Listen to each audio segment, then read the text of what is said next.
नमस्कार, आप देख रहे हैं डीडी न्यूज। आपके साथ मैं हूं गौरव श्रीवास्तव। तो चलिए बुलेटिन की शुरुआत करते हैं और सबसे पहले नजर डालते हैं इस वक्त की हेडलाइंस पर। 5 देशों की यात्रा के तीसरे पड़ाव में अर्जेंटीना पहुंचे प्रधानमंत्री नरेंद्र मोदी। स्वागत के लिए उमड़ा भारतीय समुदाय।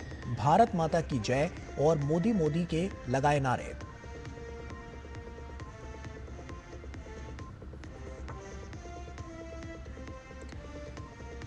त्रिनिदाद और टोबैगो व भारत के बीच हुई प्रतिनिधिमंडल स्तरीय वार्ता। आपसी साझेदारी को और मजबूत करने पर हुई चर्चा।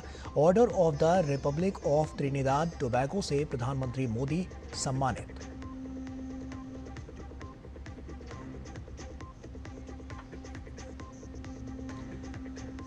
अंतर्राष्ट्रीय सहकारिता दिवस आज। गुजरात को मिलेगा देश का पहला राष्ट्रीय स्तर का सहकारी विश्वविद्यालय। अमित शाह आणंद में त्रिभुवन सहकारी यूनिवर्सिटी का करेंगे भूमि पूजन।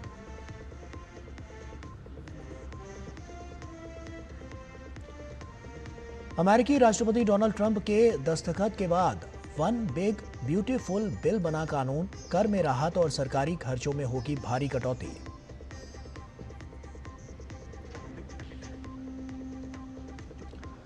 भारत और इंग्लैंड के बीच बर्मिंघम टेस्ट का चौथा दिन आज। तीसरे दिन का खेल खत्म होने तक दूसरी पारी में भारत की इंग्लैंड पर 244 रनों की बढ़त।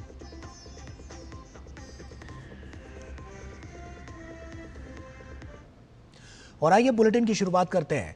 5 देशों की यात्रा के तीसरे चरण में प्रधानमंत्री नरेंद्र मोदी अर्जेंटीना पहुंचे हैं।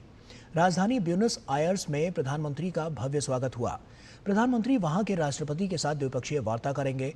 दोनों देशों के बीच सहयोग बढ़ाने की दिशा में प्रधानमंत्री का यह दौरा बहुत महत्वपूर्ण है।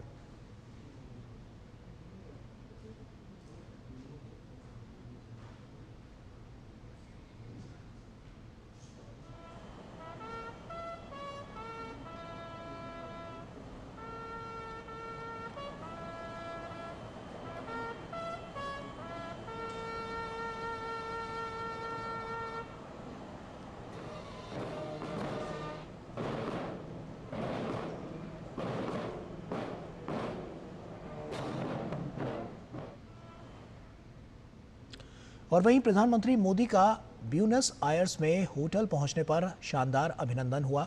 प्रधानमंत्री के स्वागत के लिए भारतीय समुदाय उमड़ पड़ा। लोगों ने भारत माता की जय और मोदी मोदी के नारे लगाए।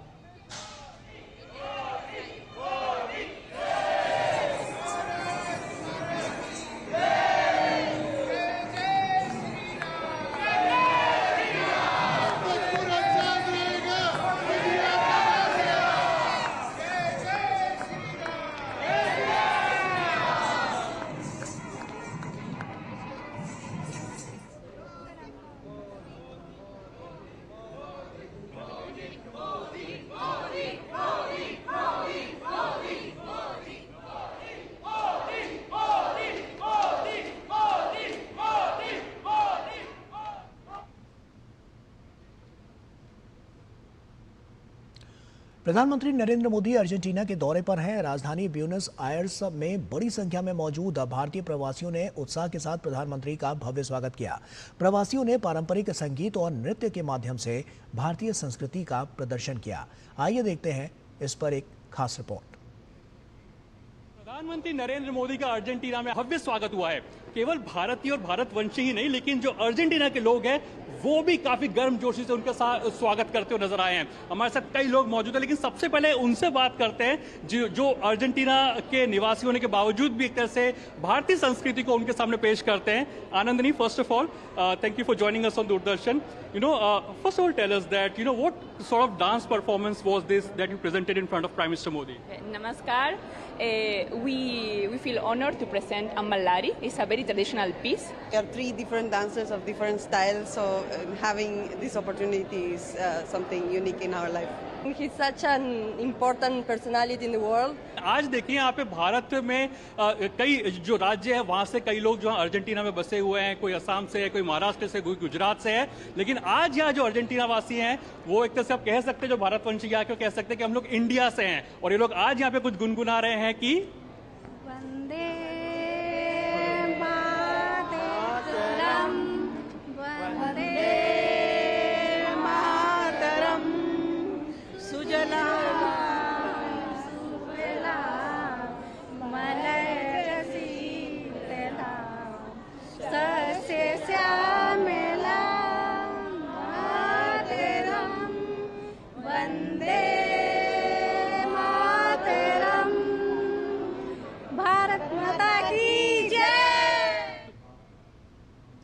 और वहीं इस दौरान प्रधानमंत्री नरेंद्र मोदी ने भारत को जानो पहल के विजेताओं से भी मुलाकात की। भारत को जानो, जो कि प्रधानमंत्री नरेंद्र मोदी ने जिसकी शुरुआत की थी, तो उसके जो विनर्स हैं, पार्टिसिपेंट्स हैं, वो यहाँ हमारे साथ में मौजूद हैं। Ma'am, you all are the participants and the winners of the Bharat को जानो contest. I would like to know from you that what is that unique thing about India that you like the most? We really, since we traveled to India, we fell in love with the food, with the people, with the culture, with everything. We wish to come back again, and we are very happy to share with Mr. Prime Minister this moment. India, for me, is the most important is its people and its culture. But the people are great. I am visual artist. I love to study about arts in India. I'm Bharatanatyam dancer and Odissi dancer too, and I love to study there in Chennai and Odisha. I love to travel there. हमने यहाँ पर देखा कि किस तरह से जो भारतीय हैं, भारतवंशी हैं अर्जेंटीना के अंदर, और साथ ही साथ जो अर्जेंटीना वासी हैं वो भी बढ़ चढ़ करके प्रधानमंत्री नरेंद्र मोदी के स्वागत के लिए इस समय पर आए। और जाहिर सी बात ये बताता है कि पीपल टू पीपल कनेक्ट को कैसे बढ़ावा देता हुआ दिखाई देगा प्रधानमंत्री नरेंद्र मोदी का अर्जेंटीना का ये दौरा। Arun Sharma, Doordarshan news, Argentina. और वहीं दूरदर्शन न्यूज से विशेष बातचीत में इंडिया अर्जेंटीना बिजनेस काउंसिल यानी कि IABC के कार्यकारी निदेशक गुस्तावो इरिगोरस ने बताया है कि भारत और अर्जेंटीना द्विपक्षीय व्यापार को 2040 तक $14 बिलियन तक पहुंचाना चाहते हैं। उन्होंने अर्जेंटीना की भारत के साथ मुक्त व्यापार समझौता पर गहरी रुचि भी जताई है। This new administration is trying to open the economy, is trying to reduce the level of regulation from the state in order to allow private sector to increase investment and employment. With a view also to increase our economic and bilateral exchange, particularly from these 5 billion till around more than 8 billion in the next 5 years. It also could be very feasible to achieve. The final view for 2040 is to arrive at 14 billion US dollar on the annual economic exchange. Argentina is trying to convince all the others Mercosur countries to sign a free trade agreement with India. That could be our most important goal in coming years. और वहीं Doordarshan news से विशेष बातचीत में Godrej consumer products limited अमेरिकी क्षेत्र के अध्यक्ष जोस टोस्कानो ने कहा है कि प्रधानमंत्री मोदी की अर्जेंटीना यात्रा भारत अर्जेंटीना संबंधों में एक अहम मोड़ है। उन्होंने दोनों देशों के बीच फार्मा, कृषि, डिजिटल अवसंरचना और तकनीक जैसे क्षेत्रों में मजबूत समानताओं को रेखांकित किया। टोस्कानो ने भारत में हुए व्यापक सुधारों की सराहना की और भारत की डिजिटल पब्लिक इंफ्रास्ट्रक्चर को वैश्विक स्तर पर एक गेम चेंजर बताया। This is a very important visit, a historic milestone for the relationship between India and Argentina. And I think on the pharma industry, medicines, taking down the prices that Argentinian consumers pay for drugs and medicines. I think on top of that, industrial machines, I think India has upscaled their game over the past decades. If I compare India to US or even to China, I think the two main benefits is that you have a lot of efficiencies, so the price of goods of machines are much more competitive in comparison to US or even to China. Also, the caliber of talent that you have in different sectors, different industries, I think it's world class. तो सुना आपने कि क्या कुछ कहना है। Argentina Bharat जैसे सुधारों की राह पर साफ तौर पर नजर आ रहा है। प्रधानमंत्री मोदी की यात्रा द्विपक्षीय संबंध है उसको नया मोड़ देती हुई नजर आ रही है। काफी महत्वपूर्ण ये यात्रा है। ऐसे में अर्जेंटीना में प्रेमा आयुर्वेद ट्रस्ट के निदेशक डॉक्टर जॉर्ज बेर्रा ने डीडी न्यूज से विशेष बातचीत में कहा है कि लैटिन अमेरिका में आयुर्वेद को जबरदस्त मान्यता मिल रही है। उन्होंने प्रधानमंत्री नरेंद्र मोदी के नेतृत्व में वैश्विक स्तर पर आयुर्वेद को मिल रही पहचान की सराहना की। I'm going to India since the last 40 years, almost 40 years, and I have seen how the field of Ayurveda have changed after the creation of Ministry of Ayush under the leadership of Prime Minister Narendra Modi in 2014. Since things have changed a lot. India has opened Ayurveda for all the world, and for this reason we have full gratitude to India. And this reason also we appreciate the work from Prime Minister Narendra Modi ji. और प्रधानमंत्री नरेंद्र मोदी के दौरे को लेकर Argentina में उत्साह का माहौल है। अर्जेंटीना के हस्तिनापुर फाउंडेशन के निदेशक गुस्तावो कैनजोब्रे ने कहा है कि प्रधानमंत्री मोदी की अर्जेंटीना यात्रा दोनों देशों के बीच सांस्कृतिक संबंधों को मजबूत करेगी। उन्होंने कहा कि भारतीय संस्कृति योग के माध्यम से और प्रधानमंत्री मोदी के प्रयासों से वैश्विक स्तर पर लोकप्रिय हो रही है। India, with its philosophy, with its way of looking at life, with its medicine, Ayurveda medicine, yoga and meditation practices, are well integrated in Argentine culture. Our bonds will be stronger after Modi ji's visit. And whenever you go to India also, you see how Indian culture is now not only reduced to India, but spreading abroad. Modernity sometimes is a thread of these traditional values, and India has the way to keep its own tradition and be modern at the same time. So I think Modi ji is working towards that. और प्रधानमंत्री नरेंद्र मोदी की Argentina यात्रा के दौरान football diplomacy पर भी focus रहेगा। भारत और अर्जेंटीना को फुटबॉल कैसे जोड़ती है, इस पर देखिए हमारे संवाददाता अरुण शर्मा की ये खास रिपोर्ट। इस बात को हम सब जानते हैं कि भारत के कई राज्यों के अंदर फुटबॉल खेला भी जाता है और एक अलग सी दीवानगी भी है फुटबॉल को लेकर के। चाहे मध्य प्रदेश जैसे राज्य की बात करें तो वहां शेडोल में जो गांव है वहां पर आज भी मिनी ब्राजील के नाम से गांव को जाना जाता है, क्योंकि वहां पर हर घर में से कोई ना कोई ऐसा है जो कि फुटबॉल को खेलता है। और इस बात का जिक्र कई बार प्रधानमंत्री मोदी ने भी किया हुआ है। 2022 में जब अर्जेंटीना की टीम 2022 का जो फीफा वर्ल्ड कप जीती थी, तब प्रधानमंत्री मोदी कुछ चुनिंदा जो वर्ल्ड लीडर्स में थे जिन्होंने अर्जेंटीना को सबसे पहले बधाई दी थी वर्ल्ड कप जीतने की। इस बात को दर्शाता है कि जैसे भारत के लोग आज भी अर्जेंटीना को चीयर अप करते हैं जहां तक फुटबॉल की बात आती है। और साथ ही साथ जब लेक्स फ्रीडमैन के साथ में पॉडकास्ट हुआ था प्रधानमंत्री मोदी का, तो उन्होंने इस बात का भी जिक्र किया था कि कैसे उनके ऑल टाइम फेवरेट जो अर्जेंटीना के जो डिएगो मैराडोना है वो उनके ऑल टाइम फेवरेट है। ये भी इस बात को दर्शाता है कि प्रधानमंत्री नरेंद्र मोदी और फुटबॉल के प्रति उनका जो आकर्षण है वो काफी ज्यादा है। 2023 में भी जब जो अर्जेंटीना के तत्कालीन विदेश मंत्री जब भारत में आए थे, तो उन्होंने भी प्रधानमंत्री नरेंद्र मोदी को अर्जेंटीना फुटबॉल टीम की ऑफिशियल टी शर्ट, जो मेसी टी शर्ट है, वो भी एक तरह से भेंट की थी। तो ये दिखाता है कि कैसे फुटबॉल जो है दोनों देशों को बांधता है। अब आलम यह है कि जो अर्जेंटीना है वो खो खो जैसे जो खेल हैं उसमें भी बढ़ चढ़ करके हिस्सा ले रही है। स्पोर्ट्स डिप्लोमेसी या फिर फुटबॉल डिप्लोमेसी दोनों देशों के जो रिश्ते हैं उनके संबंधों को एक नए आयाम तक ले जाएगी। कैमरा पर्सन विनय के साथ अरुण शर्मा, दूरदर्शन न्यूज, अर्जेंटीना। और वहीं इससे पहले त्रिनिदाद और टोबैगो व भारत के बीच प्रतिनिधि मंडल स्तरीय वार्ता हुई। वार्ता में प्रधानमंत्री कमला प्रसाद बिसेसर और प्रधानमंत्री नरेंद्र मोदी ने आपसी साझेदारी को और प्रगाढ़ करने पर चर्चा की।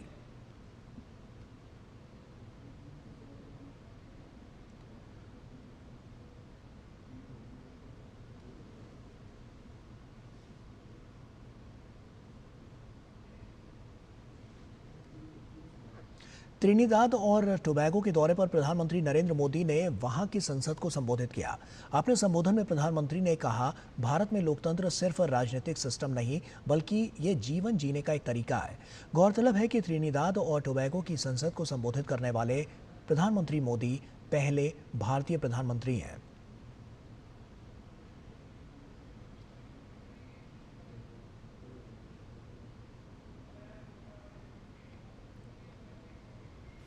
Both our nations rose from the shadows of colonial rule to write our own stories with courage as our ink and democracy as our pen. Today, both our nations stand as proud democracies and pillars of strength in the modern world. और प्रधानमंत्री ने कहा कि वक्त महिला नेतृत्व विकास का है। भारतीय अर्थव्यवस्था समावेशी है और लोगों को केंद्र में रखकर नई ऊंचाइयां छू रही है। ऐसे में भारत महासागर के विजन के साथ ग्लोबल साउथ देशों के साथ साझेदारी कर विकास करने के लिए पूरी तरह से प्रतिबद्ध है। India's growth is inclusive and people-centric. We see our development also as a responsibility towards others, and our priority will always be the global south. In times of disaster, we have responded swiftly with aid, relief, and solidarity. Our development partnerships are demand-driven, respectful, and without conditions. Distinguished members, it is time for us to work together to give the global south its rightful seat at the right table. और वहीं आतंकवाद के खिलाफ Trinidad Tobago के सहयोग और समर्थन के लिए प्रधानमंत्री ने आभार जताया। Terrorism is the enemy of humanity. This very Red House has itself witnessed the wounds of terror and the loss of innocent blood. We must stand united to deny terrorism any shelter or space. We thank the people and the government of this country for standing with us in our fight against terrorism. Bharat और Trinidad Tobago के बीच कुल 6 समझौता ज्ञापन पर हस्ताक्षर हुए। ये समझौते फार्मा, भारतीय सहयोग से बनने वाले 58,000 अमेरिकी डॉलर के 5 विकास कार्यों, इसमें स्वास्थ्य, सड़क के इंफ्रा विकास, राजनयिक प्रशिक्षण, खेल और संस्कृति के क्षेत्र में सहयोग को लेकर हुए हैं। छठा समझौता त्रिनिदाद टोबैगो स्थित विश्वविद्यालय में हिंदी चेयर स्थापित करने को लेकर हुआ। प्रधानमंत्री के सफल दौरे के लिए त्रिनिदाद की प्रधानमंत्री ने मिठाई भेंट की। वहीं एक प्रोसेसिंग यूनिट का प्रोटोटाइप भी प्रधानमंत्री को भेंट में दी।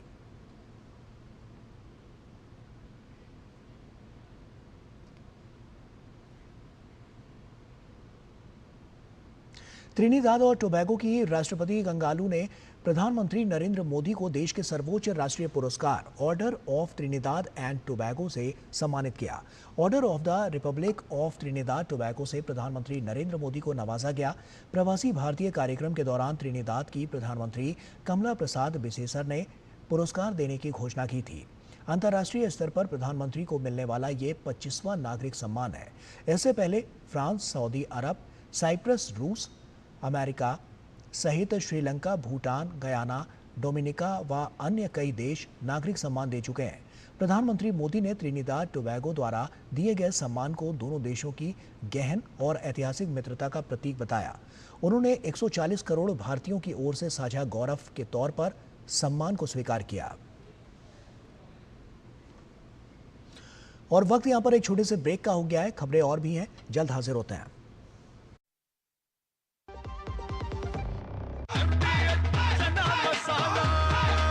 अब छोलिया हो या लोबिया, सफेद चने या काले चने, सब कुछ मजेदार बने। मेरी पसंद, मेरी पसंद, मेरी पसंद, मेरी पसंद, हमारी पसंद, हम सबकी पसंद। मजबूत देश का मजबूत सरिया हो गया स्टील। QR कोड स्कैन करो, 5,000 का कैशबैक पाओ। वाह, दिल बन गया। UPI पिन एंटरिंग सिर्फ पैसे भेजने के लिए है। RBI कहता है जानकार बनिए, सतर्क रहिए। ब्रेक के बाद एक बार फिर से आप सभी का स्वागत है। अंतर्राष्ट्रीय सहकारिता दिवस के अवसर पर केंद्रीय सहकारिता मंत्री अमित शाह आज गुजरात के आणंद में बनने वाले भारत के पहले राष्ट्रीय स्तर के सहकारी विश्वविद्यालय की आधारशिला रखेंगे और इस कार्यक्रम में गुजरात के मुख्यमंत्री भूपेंद्र पटेल और विधानसभा अध्यक्ष शंकर चौधरी भी शामिल होंगे।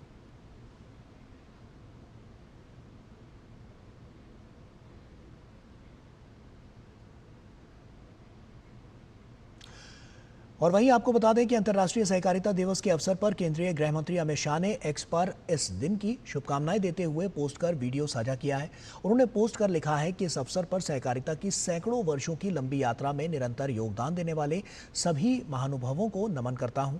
सामाजिक सहयोग की मूल भावना से प्रेरित सहकारिता भारतीय समाज की बुनियादी शक्ति रही है। प्रधानमंत्री नरेंद्र मोदी के सहकार से समृद्धि के मूल मंत्र से देश के सहकारी तंत्र को नई गति दे रहे हैं। उन्होंने आगे लिखा कि इस वर्ष संपूर्ण विश्व हर्षोल्लास से अंतर्राष्ट्रीय सहकारिता वर्ष भी मना रहा है। छोटी पूंजी वाले सीमांत किसान, महिलाएं और गरीबों के जीवन में सकारात्मक बदलाव लाने वाली और आत्मनिर्भर भारत के निर्माण की यात्रा को गति देने वाली सहकारिता आज भारत ही नहीं बल्कि संपूर्ण विश्व के लिए एक सफल और टिकाऊ आर्थिक मॉडल बन चुकी है।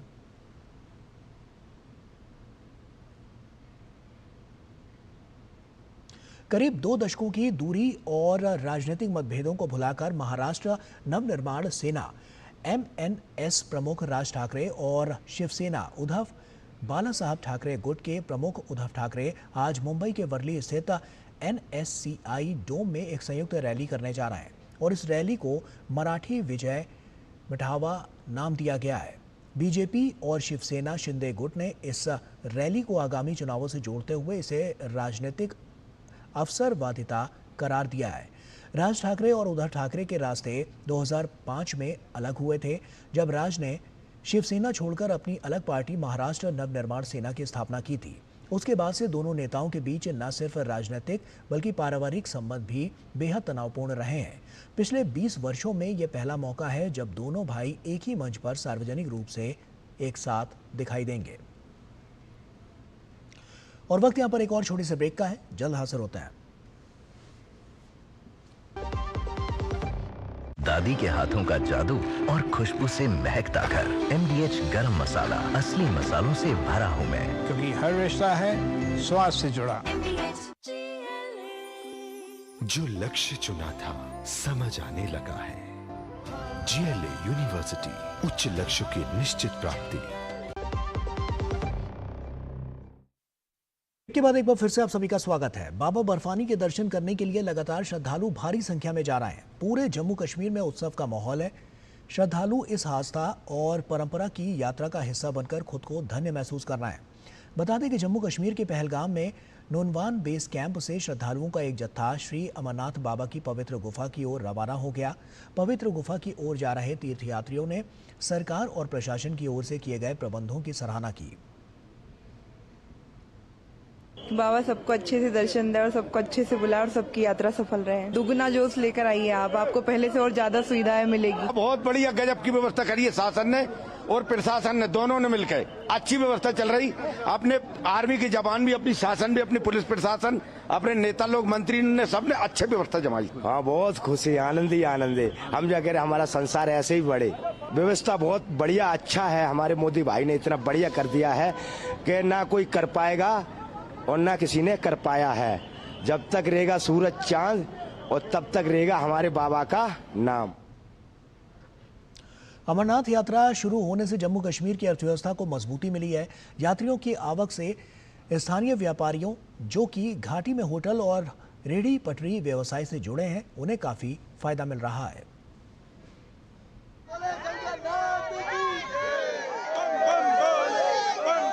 अमरनाथ यात्रा शुरू होने से प्रदेश की अर्थव्यवस्था को मजबूती मिली है।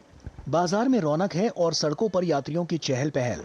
यात्रा से घाटी में पैसे का प्रवाह बढ़ा है, जिससे पर्यटन और होटल व्यवसाय से जुड़े धंधों की कमाई में वृद्धि दर्ज की गई है। यात्रा से जुड़े रेहड़ी, फड़ी, dry fruit, hotel, tour and travel, पिट्ठू, पालकी, डांडी आदि व्यवसायों की कमाई में भी उछाल से व्यापारी वर्ग खुश है। इतनी उम्मीद नहीं थी कि यात्रा इस साल आ जाएंगे, लेकिन शुक्र अल्लाह का कि यहाँ पे यात्री फिर भी आए हैं, तो उम्मीद है कि इससे और बढ़ावा मिलेगा टूरिज्म को। तो हम चाहेंगे आपकी चैनल की वजह से एक फाइनेंशियल पैकेज का इंतजाम किया जाए। यहाँ के लोगों को टैक्सी, गाड़ी, घोड़े सब वो हो। लेकिन यात्रा के लिए मैं ये कहना चाहूँगा कि काफ़ी खुशी है लोगों में। अभी अगर कमाई भी नहीं की तो कोई बड़ी बात नहीं है, लेकिन खुशी है। अब ये फिर रौनक आ रही है, बाजार फिर बस रहे हैं। श्री अमरनाथ यात्रा से पहलगाम के सारे होटल यात्रियों के आवागमन से बुक हैं। कमोवेश ऐसी ही स्थिति जम्मू की भी है। अमरनाथ यात्रा के बाद यात्री जम्मू कश्मीर के प्रसिद्ध पर्यटन स्थलों पर भी पहुंचते हैं, जिससे अन्य पर्यटन स्थलों पर भी व्यवसायी और स्थानीय लोगों को लाभ मिलता है। श्री अमरनाथ वार्षिक यात्रा उन हजारों परिवारों का पेट भरती है जो अपनी रोजी रोटी के लिए इस पर निर्भर है। अमरनाथ यात्रा का टट्टू वाले, खच्चर वाले, पालकी वाले साल भर इंतजार करते हैं और ये उनके लिए आय का एक आकर्षक मौका होता है। हमारे जो टैक्सी ओनर्स है, हमारे जो पोनी वाला है, पिट्ठू वाला है, टेंट वाला है, तो हम लोग यात्रियों के साथ साथ हैं। अगर यात्रियों को किसी भी चीज़ की कमी होती है, किसी भी जगह पे कोई प्रॉब्लम होती है, वो हम तक पहुंचाए, हम उनके साथ खड़े हैं। उनकी जो भी कोई मसाइल होगा तो हम उनको सॉल्व करेंगे। 22 अप्रैल के बाद इंसिडेंट हुआ था, कश्मीर के हर घर से लोग बाहर निकले अपनी मर्जी से, उसके लिए प्रोटेस्ट किया और लोगों को साबित करके दिया कि आप कश्मीर आइए, हमारे दिल के दरवाजे आपके लिए हमेशा खुले हैं। 3 जुलाई से शुरू हुई श्री अमरनाथ यात्रा 38 दिनों तक चलेगी। जम्मू कश्मीर की अर्थव्यवस्था को धार्मिक पर्यटन से भी काफी लाभ मिलता है और उम्मीद है कि यात्रा के बाद पर्यटन में जबरदस्त इजाफा होगा। धार्मिक आध्यात्मिक पक्ष से इतर आर्थिक पक्ष है अमरनाथ यात्रा का, इससे जम्मू कश्मीर की हर आवाम को लाभ मिलता है। वो लाभ अनेक क्षेत्रों में होता है। असंगठित क्षेत्र के व्यवसायी लाभ कमाकर अपने वर्ष भर की पूंजी भी इकट्ठा कर लेते हैं।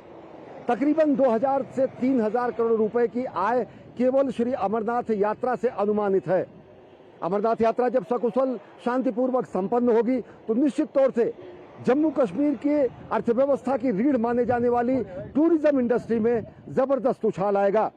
कैमरा पर्सन सुमित धीमान के साथ अश्विनी कुमार मिश्र, डीडी न्यूज, पहलगाम।